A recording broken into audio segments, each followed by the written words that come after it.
नमस्कार दोस्तों, तेजस अकेडमी में आपका स्वागत है। यह एपीएस स्पेशल का अगला डिक्टेशन है। स्पीड 85 शब्द प्रति मिनट रहेगी। शुरू करेंगे 3 सेकंड में।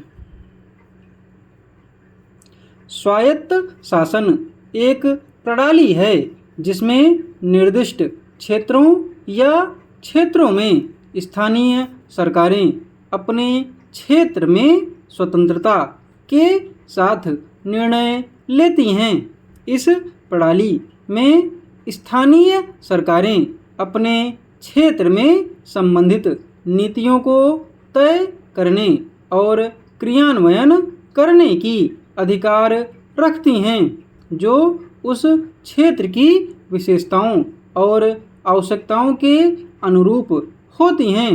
स्वायत्त शासन का मुख्य उद्देश्य स्थानीय स्तर पर निर्णय लेने की स्वतंत्रता को प्रोत्साहित करना है, जिससे स्थानीय समुदायों को उनकी आवश्यकताओं और प्राथमिकताओं के अनुसार नीतियों को निर्धारित करने का अधिक नियंत्रण मिले। इसके अलावा स्वायत्त शासन उन्हें सक्रिय रूप से सरकारी कार्यक्रमों और परियोजनाओं में भागीदारी का अवसर प्रदान करता है।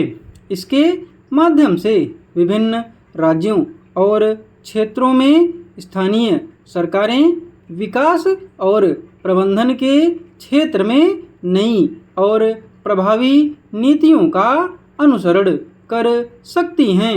यह समृद्धि के संवर्धन में महत्वपूर्ण भूमिका निभाता है, क्योंकि इसे लोगों के निकट स्तर पर समस्याओं के समाधान में मदद मिलती है।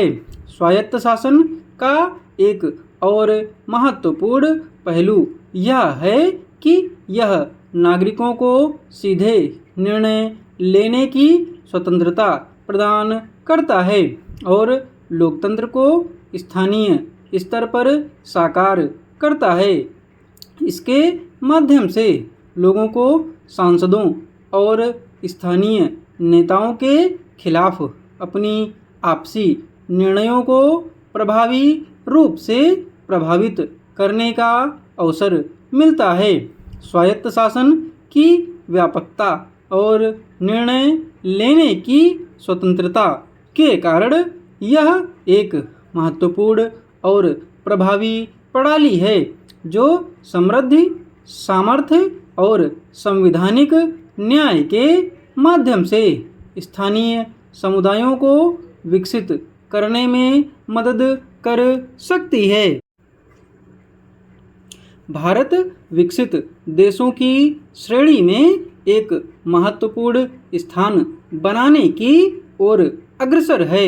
इस यात्रा में भारत ने अनेकों क्षेत्रों में प्रगति की है और उसकी अद्यतन अर्थव्यवस्था, संरचना और सामाजिक संगठन को मजबूत किया है। प्रथम और सबसे महत्वपूर्ण, भारत ने आर्थिक विकास के क्षेत्र में बहुत महत्वपूर्ण कदम उठाए हैं। अर्थव्यवस्था में महत्वपूर्ण सुधार, निवेश और उत्पादकता में वृद्धि और अन्य सुविधाओं के अधिक उपलब्धता के कारण भारत की अर्थव्यवस्था मजबूत हुई है। दूसरे, भारतीय सरकार ने समाज के विभिन्न पहलुओं में बदलाव को प्रोत्साहित किया है। स्वच्छता अभियान, बेटी बचाओ बेटी पढ़ाओ और अन्य सामाजिक कार्यक्रमों के माध्यम से भारत ने जातिवाद, लिंग भेद और अन्य सामाजिक असमानताओं के खिलाफ लड़ा है।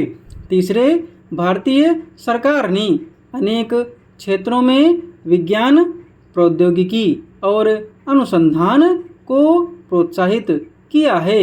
इससे नई और उन्नत तकनीकी समाधानों का विकास हुआ है, जो भारत को अंतर्राष्ट्रीय स्तर पर अग्रणी भूमिका दे रहे हैं।